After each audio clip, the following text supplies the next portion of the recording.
It is going to be a 3-step process to fix DLG flags invalid CA in Windows 10. Go to Start icon, then click on Settings. Now click on Time and Language. In the date and time, turn on Set Time Automatically and close the window. Go to Search bar and type Services. From the search result, click here to open Services. Scroll down and search for Windows Time. Right click on it and click on Properties. In the startup type, set as automatic.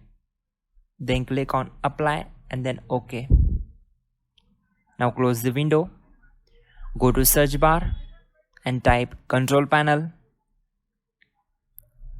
Click here to open it. Then click on Network and Internet. Then click on Internet Options. Go to Advanced tab and click on Restore Advanced Settings. Click on Apply.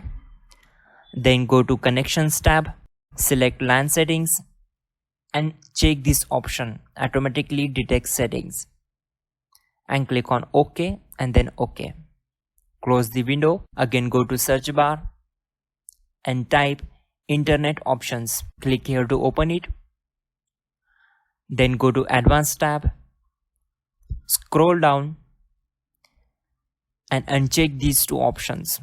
Then click on Apply and then OK.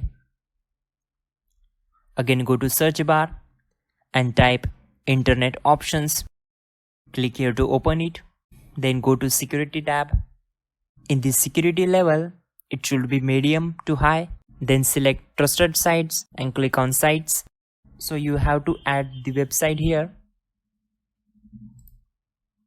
Then click on Add and close the window.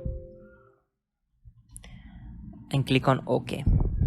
Go to search bar and type Internet Options again. Click here to open it. Then go to Content tab. Then click on Clear SSL State and click on OK. Now go to Google Chrome.